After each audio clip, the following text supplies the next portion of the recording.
right, well, here we go. Welcome to our mask anxiety webinar.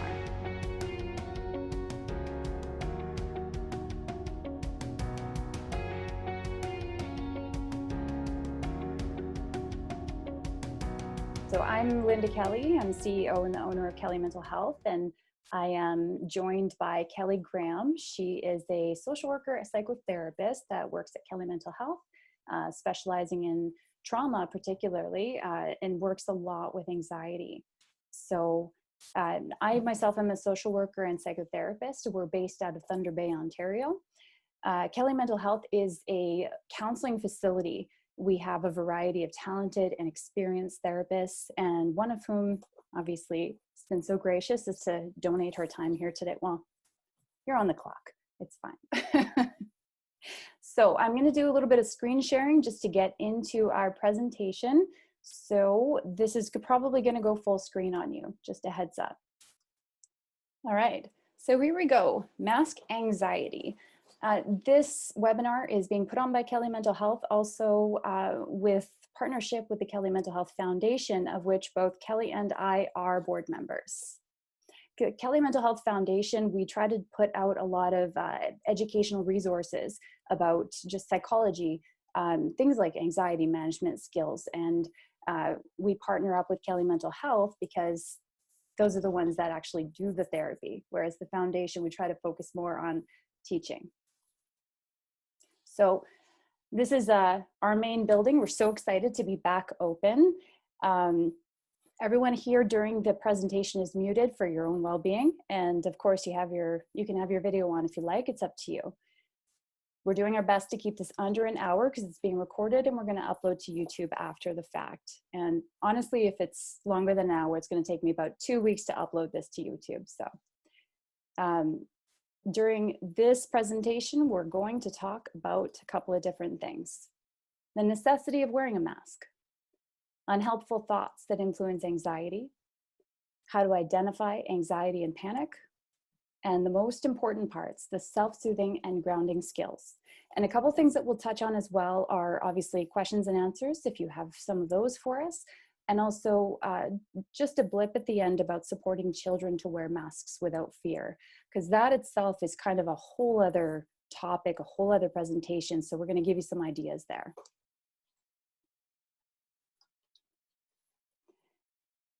We know now that the purpose of wearing a mask is to reduce the transmission of viruses through the droplets that are pushed into the air around us when we're breathing, coughing, talking, and any time that our lungs are propelling air.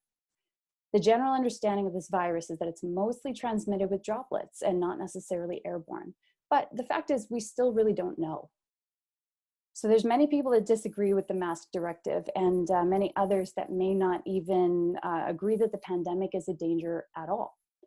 And that's not up to us to decide. We're not virologists at Kelly Mental Health, but we are seeing and feeling the effect that the mandatory mask orders have had on our clients and even on our staff. As therapists, we want to go to bat for our clients. We wish that we could just go out there and change the whole situation, make everything go back to normal, and we can keep doing what we do best. But this situation is so much bigger than all of us, and it won't go away so easily. So our job is to help you feel better and more in control of what's happening. We do this by helping you understand more about what's happening in your body and your mind when you feel threatened. And there's more on that later. I like to say in therapy a lot of times that there's 4 ways that we address any kind of a problem, whether it's, your shoe coming untied to not being able to pay your bills. You avoid it, you change it, you reframe it, or you accept it. You can only avoid so many things for so long, and avoidance does work. It does until it doesn't. You can try to change things. If you don't like your neighbor, maybe you move. That's actually changing your situation. But a lot of times change is out of our hands and we can't do anything about that. We can't change the fact that a pandemic is here. And right now we can't change the fact that we have to wear masks indoors. So the other ways of dealing with it are going to be about reframing it, thinking about it differently, and ultimately accepting it. While some cities have made it mandatory in all public spaces that masks have to be worn, others are just hoping people will catch on. This is particularly difficult for people that have social anxiety or generalized anxiety. We're seeing nonstop posts on social media from both sides, and it's really confusing.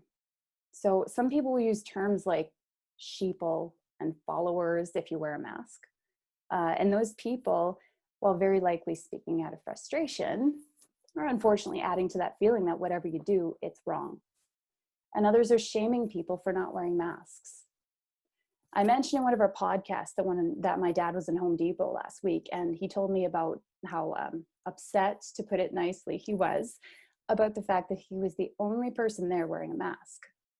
For those of us with social anxiety, the idea of sticking out like a sore thumb and having people stare at you for wearing a mask or for not wearing one when everyone else is covered up, or for wearing it wrong, it can be absolutely debilitating. And I can't say this with enough seriousness, it can create this psychological paralysis for people. And for some of us that express our frustration through anger, we can unwittingly make the situation much more difficult for ourselves and for everybody around us. So this webinar is not about explaining the pros and cons of wearing a mask. It's about addressing mask anxiety, which is the feeling that you get when you have to put a mask on your face and it makes you feel like you're suffocating. It's about making the situation easier on ourselves by using the techniques taught in therapy that help us all to relax and ease our stress. And the techniques that we're going to talk about are the ones that myself and Kelly Graham, we use them in our therapy sessions, and the rest of the team at Kelly Mental Health, we use these on a daily basis. So if you do decide at the end of this webinar that you would like to book a session for yourself, you would benefit from a little bit more personal touch with learning these, you can always visit us online, kellymentalhealth.com. We are providing sessions in person, but we are also providing as many online as we can to make things a whole lot easier. So we're going to talk a little bit about the unhelpful thoughts that influence anxiety. We 100%, all of us, have unhelpful thoughts. Sometimes we call them automatic thoughts. They're actually a wonderfully adaptive part of our inner monologue.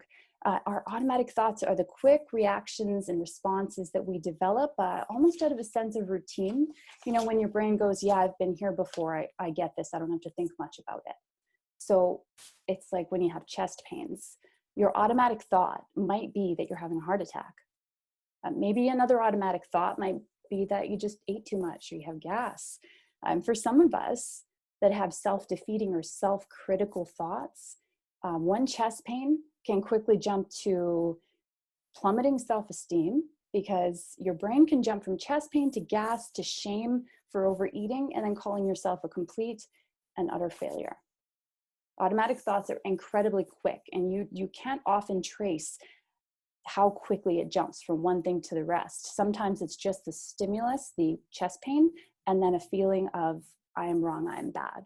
So, or when your dog barks, your automatic thought explains away the event so that you don't have to give it much more energy. Then it's just maybe, you could just say it's another dog walking by outside, because that's what you've learned from situations like this in the past. But a distinctly unhelpful thought in that situation would be hearing your dog bark and automatically thinking that someone is breaking in and wants to hurt you. One automatic thought will explain the incident and allow you to move on unscathed, but the other one will cause an instant negative reaction. And a big part of our interventions with cognitive behavioral therapy is interrupting those automatic thoughts and deconstructing unhelpful beliefs so that you can see the reality more clearly. So let's talk about some adverse reactions. Maybe watching too much TV has convinced me, or maybe too much Grey's Anatomy has convinced me that having chest pains means I am 100% on my way to having a heart attack.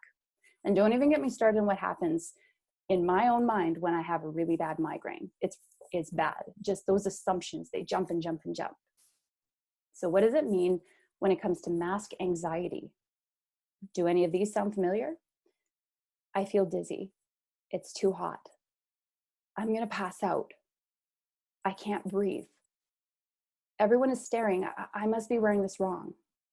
I have to scratch my nose and I'm not supposed to keep touching it. I'm terrible at this. Everyone is doing this wrong and someone will die because of me. Or worse, I'm going to screw this up. I'm going to die.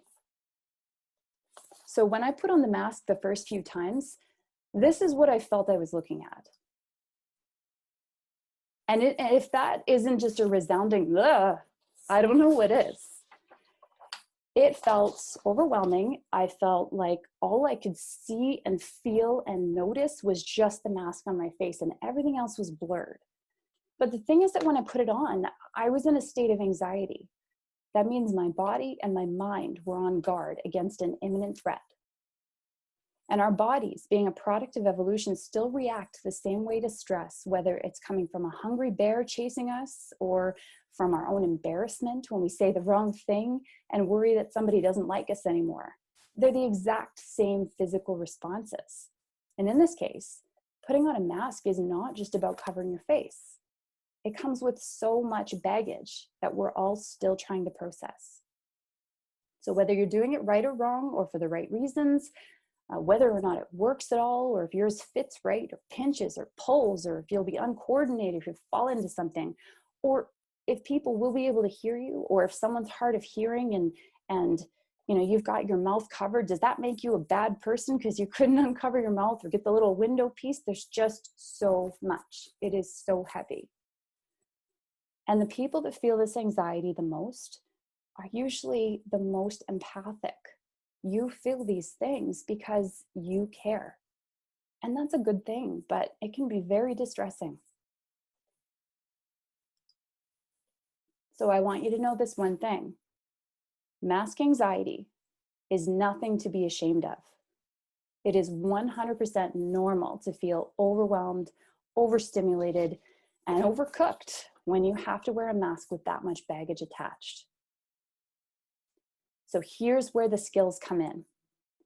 In therapy, we learn what anxiety is, how to know it's coming, and how to keep an eye on it throughout the day so that you can take steps to keep yourself calm and cool. And one of the earliest interventions is very simple. It's just a scale. So we ask you, on a scale of 1 to 10, rate your anxiety right now, where 1 to 3 is just that sort of physical tension, and then maybe 4 to 7 is where it starts to become more intense, a little bit more exacerbated. And then if it's 8 to 10, you're basically into a full-on panic. You're quite emotional. That logical part of the brain has closed itself off to you, and you are all emotion because that is survival. So again, for those of you that don't know the terminology, Kelly will go over this in a little bit more detail of what exactly is anxiety, how do I identify it. It's usually just physical tension to start off as a 1 or 2. It's like a state of readiness, like you're expecting a phone call. You can't leave until it comes. Usually the neck, stomach, or shoulders tense up. I know my shoulders tend to be pretty tense. Time starts to slow down. We barely notice it at first, but when our muscles are being held tightly because our bodies are getting us ready to escape whatever threat is on the horizon, well, that's exhausting. So our adrenaline rises. We become more irritable, jumpy, emotionally charged. As the anxiety rises, we develop tunnel vision, so the better to see you with. Our hearing becomes sharper. Our hearts start thumping. Our breath becomes shorter and faster. I hope this is not making you anxious right now. It's kind of making me anxious. But these are survival skills. These are skills and instincts that kept our ancestors alive. So don't ever feel guilty about having anxiety. Anxiety is a response to danger. But these responses don't really make sense if the situation is just about putting on a cloth mask at the grocery store, right? So again, I say anywhere from 7 to 10 can be managed with some psychological strategies like deep breathing, grounding, using a self-soothing kit. But once you're 8 and beyond, it feels like your insides are sprinting while your outsides are standing still. And that's when it feels like all you can see and all you can feel is the mask, and everything else is very threatening. So in that case, a lot of times removing yourself from the situation is the only thing that you can really do to make it better. So now that you've heard my stories and seen all my memes, I'm going to pull in the real professional, Kelly Graham, who is a therapist herself, again, specializing in dealing with anxiety and trauma. And Kelly is going to tell us more about how to identify anxiety and panic and some of the most effective coping skills that can help you with mask anxiety.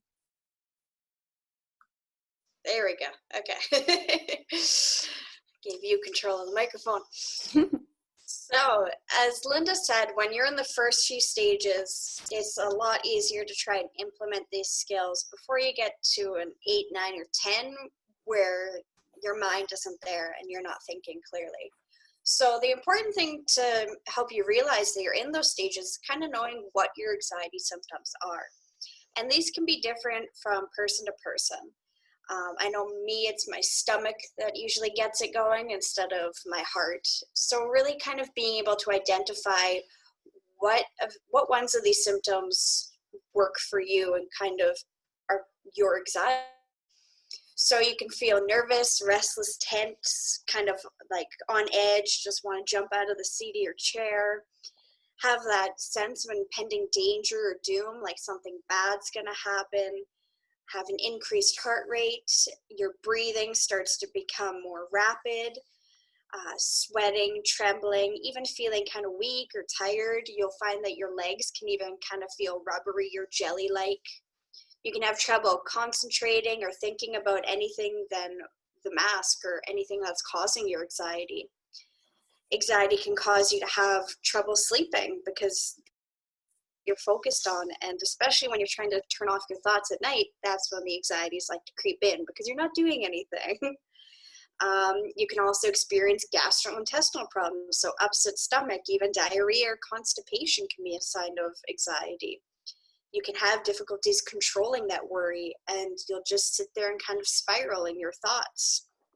And you can have the urge to avoid things that trigger anxiety. So, a lot of people with mask anxiety are like, okay, I'm just not going to go inside anywhere. I will just try and avoid it so I don't have to wear a mask. When in reality, that might not be able to. You need to go to the grocery store if you don't have anybody else for you. You have to be able to kind of do these things sometimes. And even if you don't have to, it's nice to try and get out, especially while you can, while the numbers, at least in Thunder Bay, are so low.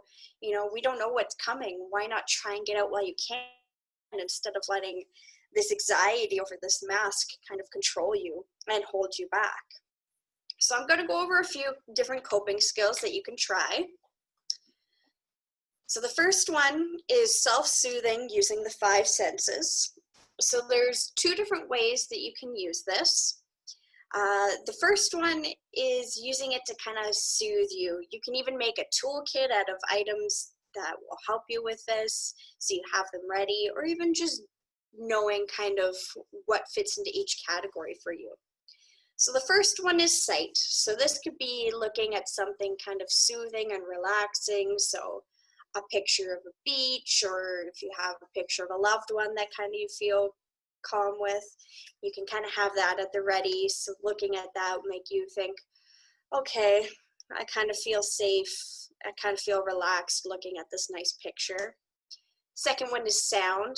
You can do guided relaxations or even just cranking up the music that you like and getting really into that, because then you're focusing on that instead of wearing a mask. The next one is smell. So this is actually a really big one. Smell is actually one of the most kind of triggering senses I find for me.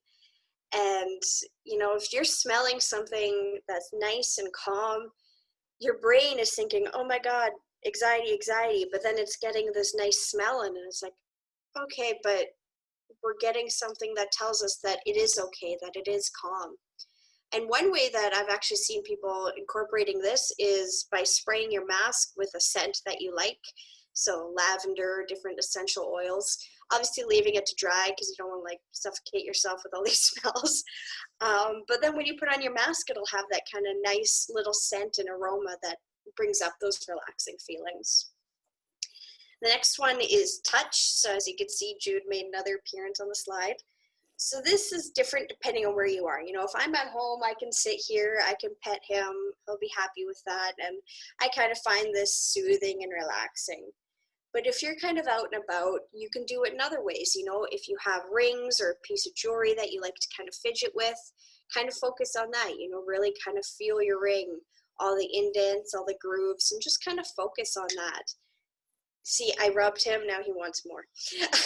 It's soothing for him too. Another thing, especially with masks, is making sure you have a mask that's a good fit and a good fabric. Because even if you have something on your face that feels kind of itchy or irritating, that can add to the anxiety. So making sure you have a mask, whether with the ear loops or that tie behind if it bugs your ears, that really kind of feels more comfortable on will help as well. And then the last one is taste. So this one is, once again, really good to help kind of distract you but soothe you as well. A good example I use is Aero chocolate bar. If you break off one of the squares, put it in your mouth and just focus on that. You focus on the taste of the chocolate and you focus on feeling the bubbles melt. So that kind of gives your brain a little distraction and something else to focus on too. And you can also turn this into a game. If you're out in the grocery store and your mask is on and you're starting to panic, make it into a game. What are 5 things that you see that are blue? What are 4 things that you hear? What are 3 things that you smell? What are 2 things that you can feel? And obviously taste, depending on where you are, you probably might not have anything to taste unless you have gum or something like that. But you can also change that into what's one statement that makes me feel calm, or what's one thing that tells me I'm going to be all right. So the next skill that I'm going to talk about is distraction. So the initial urge to panic is kind of like a wave, and I'm going to talk about that a little bit later too, but it feels very powerful. So you kind of have to surf the wave until it starts to go down. And distraction is the thing that can help you pass the time until that happens. It can also completely just distract your brain from what's making it think it's in danger, because you'll be like, "Ooh, look, a piece of candy," instead of focusing on that. So this could be, if you're with your significant other, your friend, getting them to help distract you, having a conversation with them, trying to find different things in a store, even playing games on your phone. If you have kind of a list of distractions that you can do when you're out and about, then you won't have to try and think them up on the spot. So that can be really helpful as well. Another skill is paced breathing, and you can also pair that with some muscle relaxation. So basically the cornerstone of fighting off anxiety is deep breathing. So it's really deep breathing, like right into the belly, where you feel your belly move kind of up and down, like, no, you're not breathing hard enough, but usually you can see his belly kind of go up and down, and that shows that you're really breathing deep and into your body. So, trying to slow down your breath, because especially if you're thinking, I can't breathe, and I know this happens to me the first few times I wore a mask, is, oh God, I can't breathe, it's getting stuck on my nose, and it's really important to try and make sure that you slow your breath down. If you slow your breath down, it slows down your heart rate, and it lets your brain know we're okay, we're not in danger, the body is okay. So you can do that. There's many different gifts that you can see online, like a little square that's like breathe in, hold, breathe out, hold. So there's different things you can do, but basically just taking deep breaths in, holding it for a few seconds, and then letting it out. And you can pair that with muscle relaxation. So the long form of muscle relaxation is, I like to start at my feet. And what you do is you tense up that muscle as hard as you can, and then you relax it, and then you tense it up again and relax it. And while you're doing that, when it's all tensed, you pay attention to how the muscles feel, how it feels being strained.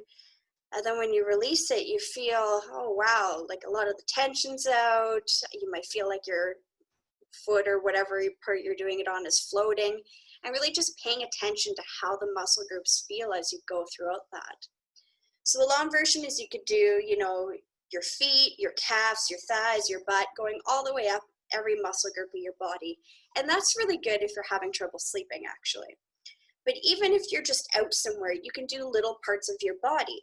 So even if it's just making a fist, obviously not at anybody because you don't want to do that, but making a fist and relaxing it or tensing up your arms.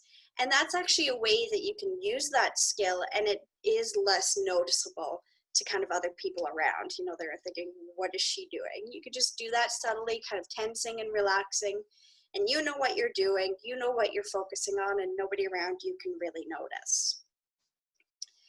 So the next skill is checking the facts of the situation. So we have to make sure that when we're feeling an emotion, especially anxiety, we have to see if it fits with the situation and if our anxiety intensity fits with the situation. So you look at the facts of the situation, you know, what event triggered this emotion? So the first one is obviously wearing the mask, whether it be, I feel like I can't breathe, I feel like I'm gonna die, this reminds me of a past trauma of mine.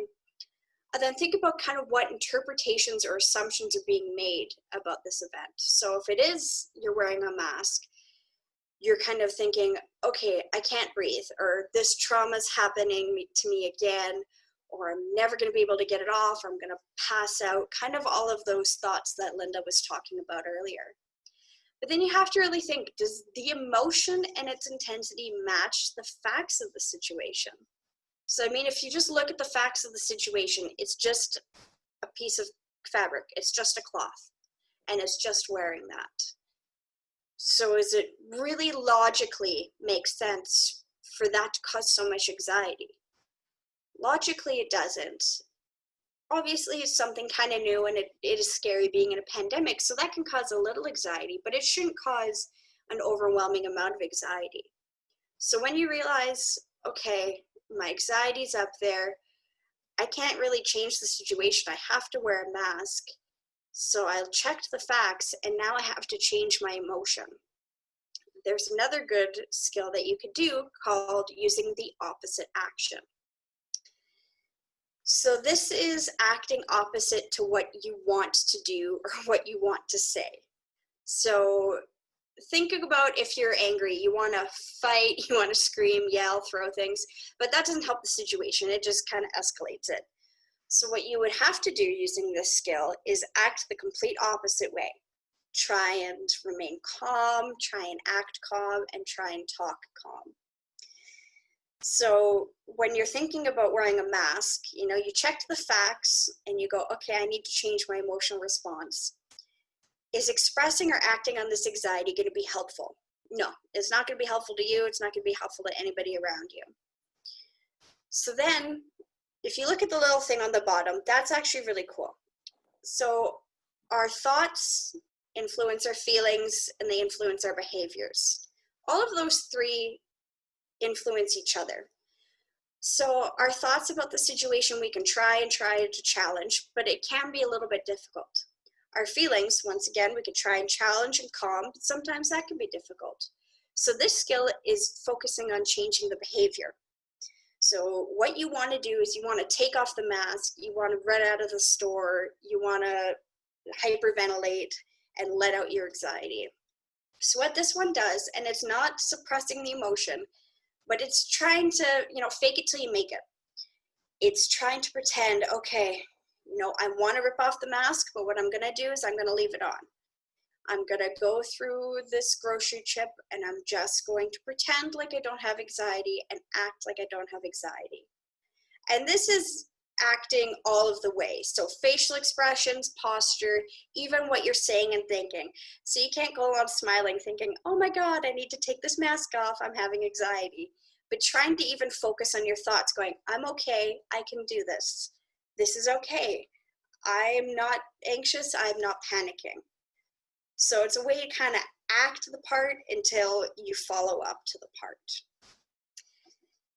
And then the last one that I'm going to talk to you about is riding the wave. So there's actually a really good quote to kind of explain what this is, and I didn't want to change it, so I'm just going to read it out to you. So one way of thinking about our emotions is to think of them just like an ocean.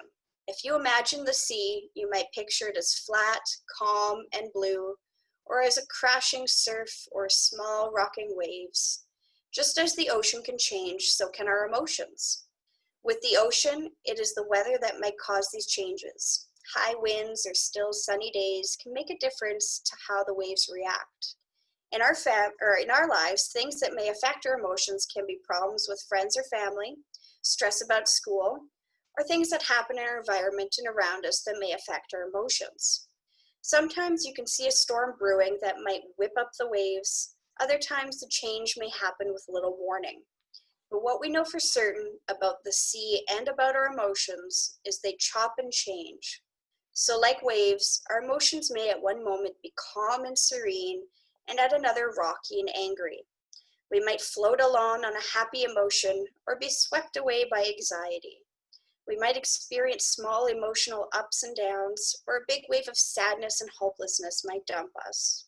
We can let our emotions push us around and move us along, or we can learn how to harness our emotions. We can learn how to float with our feelings, letting them wash over us, or how to surf the big feelings, not letting them crash over us, but taking control and riding the wave. So right now, a lot of us are still getting used to wearing these masks. So the waves of anxiety are going to be high and they're going to be frequent. As you slowly get used to wearing the mask and you get used to controlling your anxiety, the waves of anxiety are become fewer and they're going to be smaller. They're going to be easier to ride. So what is important when you're practicing getting used to a mask is practice it at home. Practice it somewhere safe. Put on the mask, feel your anxiety, kind of notice your anxiety, and when you may have to implement some of the skills. And that's the first thing to riding the wave is, observe your emotion. So just step back and notice what you're feeling. Just notice kind of what's coming and going. Don't try and block or suppress any of it, but also don't try to hang on to it. Just notice it. Just let it come and go. And then the second part is practice mindfulness of body sensations. So notice where you're feeling the emotion. Notice how you're feeling the anxiety. And just let yourself experience it and notice how long it stays there before it starts to go down. Remember, you're not your emotion. So just because you're feeling anxiety, it doesn't mean you have to act on it, which is a little bit harder. But you don't have to let it get into a big panic attack if you feel it at the bottom. You can try and catch it early. Remember when times have felt different, when you have felt relaxed. And remember that just like the waves, it'll kind of come and go. And the last one is practice loving your emotions. So this isn't literal. I mean, nobody loves anxiety. Nobody even likes anxiety. But you have to respect anxiety. It is a part of what helps keep us alive. We need anxiety to know when dangers are present. And know that it's okay if you're having anxiety wearing a mask. Other people are too. Everybody's situation is different. So what may be causing me mask anxiety may not be what's causing Linda mask anxiety. But know that you're allowed to feel that way, and it's okay to feel that way.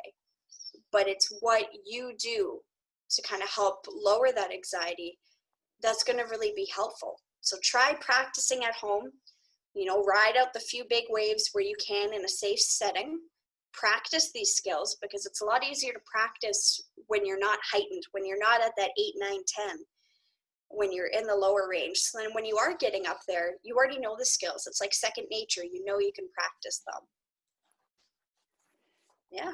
So now, Linda, I'm going to pass it back to you. No? Actually, I have a question for you, Kelly. Yeah. So you've talked about quite a few different coping skills here. Also, I want to throw my apologies out. There were a couple of people waiting in the waiting room, so I had to disable that. I did not see that.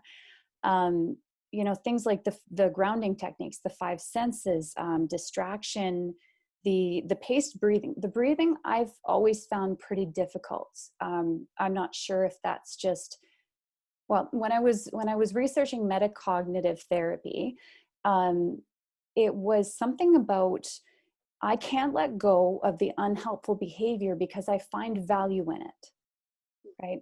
So I struggled at times to let go of the anxiety and to just do deep breathing, almost because my mind had convinced me that by staying anxious, maybe I could potentially predict everything that could go wrong. right? But what are your thoughts about that, like hanging on to anxiety because that serves that purpose? And I've done that in the past where if I'm not anxious about an event, I go, okay, I need to be anxious because if I'm not anxious, this is actually going to turn out bad. If I'm anxious, it turns out good. So, Like having low expectations when you go yeah, to the movies and yeah. um, but know that nobody can predict what's happening right now. And hmm I know that's hard for a lot of people to sit with, is that unpredictability. But nobody knows if there's going to be a second wave or when it's going to hit or how long we're going to have to wear the masks. So we just have to kind of accept what is right now. We have to accept that we have to wear this mask. And, you know, do you want to keep suffering with anxiety? Is it helping you or is it just hurting you in the long run? Because even if you think it's helping you, really look at your mental and your physical and your emotional state. Is it just draining you? What is that kind of worth? Is it worth maybe being prepared for something that might possibly happen? Or is it better to try and be relaxed so you can kind of enjoy where you're at right now? Yeah, I enjoyed there's a quote, it's a very, very old quote, and it's something along the lines of, I have lived 1,000 tragedies that never actually happened. And that's anxiety, right? That's all of those what if, what if, what if, what if. And when we get stuck in the what if, we aren't fact checking. And then that emotional survival mechanism takes over. And so it can feel so good to just escape. It's like, even if you're trying to do something new, we're public speaking, or it doesn't really matter. Like you're trying to wear a new mask and you're going somewhere you haven't gone before. It's going to feel really, really good to try to escape that. But then there's a negative consequence for you, right? Then you're not able to enjoy your life. You're not able to participate in society. And, so that's what we wanted to get at today, is just how do we relieve that distress while not necessarily fighting over whether or not we should have to follow through. That's a conversation for a different time. So I'm going to just pop in a little bit to talk about kids. So this is just going to be a short blip because working with children, again, is a whole other topic. But some of you came forward wanting a bit more information about how to get children to wear their masks. So here's a few ideas, because children can struggle a lot more than adults in this situation, especially now, because what little control they did have over their routines, the people they get to see, what they get to do every day, has been limited or taken away altogether. So they have to have some sense of control. One of the best things that you can do, first of all, is set an example. If the adults in their lives are looking at the mask wearing as, the responsible thing to do, the adults are comfortable with wearing the masks, then the kids are generally going to be comfortable too.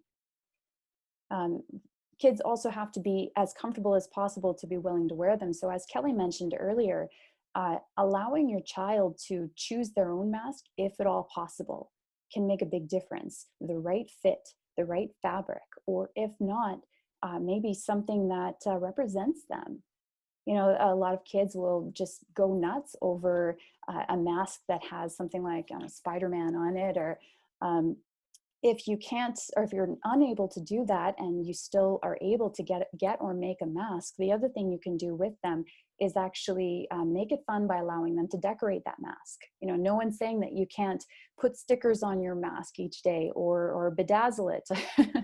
No one's saying that you can't teach them how to sew little beads on them and really make them representative of them. So you can make it fun. Again, masks that don't fit well, they slide down the nose, that's not going to be comfortable. They're probably not going to want to wear them. But some will even try to wear ones that represent their favorite team, like the Toronto Maple Leafs. And you do you, that's fine. No issue there. For the more adventurous types that feel bogged down by the extra fabric, using imagination games can be the key here.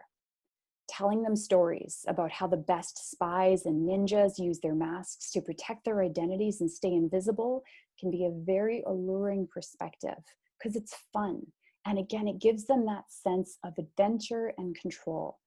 And if you're able to, spending some time playing with them and playing pretend with the masks on at home can really help them get into the spirit of things and get used to the feel.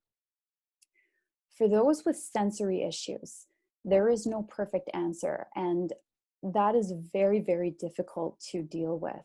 I want to put that out there, that if you're a parent of a child that is on the spectrum or has sensory issues, it's very difficult to even get them to wear a lot of types of clothes, never mind something on their face. But again, allowing them to choose the fit, the type, and also compromising with them. Say we set limits on how long you have to wear it until you get a break. So you have to go to the grocery store and you talk with them and you say, okay, 15 minutes if you can do it. And then we park our cart, we go outside for 10 minutes. Just again, what you're doing is you're giving them control, you're acknowledging that it's difficult for them, and you are allowing them to choose a little bit more of how this has to be done, not whether or not it will be. Older children tend to do better when they're trusted with the truth, and they're more likely to wear their masks if they understand that by wearing one, they are doing everything they can to keep other people safe and help end this pandemic. Like even for me, I find personally that when I think about it with empathy for other people, that this mask, it's not going to keep me safe. But if I had something, if I had a cold or a flu or, the virus, I may keep other people safe by keeping this mask on my face and keeping my droplets to myself. So it's that empathy piece that really makes it helpful for me. You want to avoid scaring them. Definitely don't scare your child. Don't guilt them. Don't shame them. Just let them know that their efforts will help everyone, and make sure to give them positive feedback when they are doing well. You really, really want to emphasize, this is the behavior I want to see. You're being so helpful. Good job. Never, ever force a child to wear a mask if they are in a state of panic.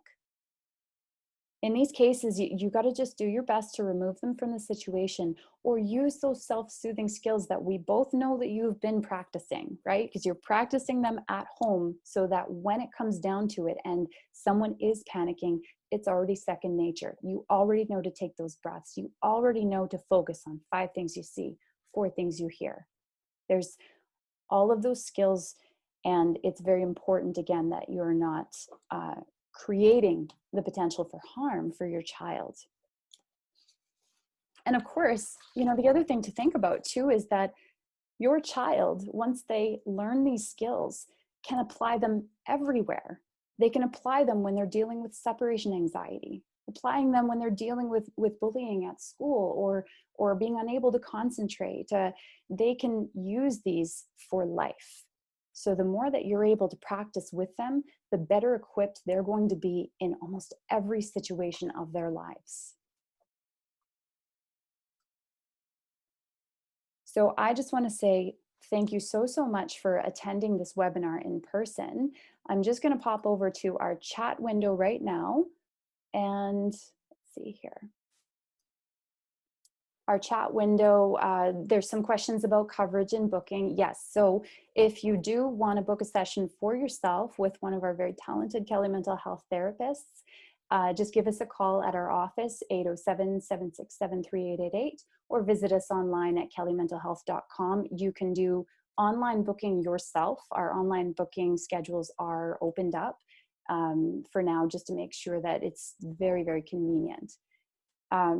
We're going to be posting this video to our YouTube channel, and the audio is actually going to go up as our next podcast. So again, if you like what we're putting out there, if you have feedback for us, if there's anything that you want to know about that you think we can speak about or joke about at least, if there's something that you feel like we can do to help, we want to help. Let us know. Drop us an email. Follow us on social media, Facebook, Instagram. We even have a Pinterest. We have podcasts that you can follow on Spotify, and we do have a YouTube channel now. So once this is posted, what we're going to do afterwards is we're going to be recording a variety of videos where we're using those relaxation techniques. And one of our podcasts, I believe it's episode 4, it's called Self-Care Sunday. It is a guided relaxation that you can use to go through the muscle relaxation and to go through the calming techniques. You can use it and replay it as many times as you need. So once again, thank you so much for attending. Kelly, thank you for your help with helping me put this together and putting up with me and my tendency to leave things to the last minute. And Cassandra as well for promoting it. And if anyone has any more questions, you can drop us an email at info@kellymentalhealth.com. Thanks, everyone.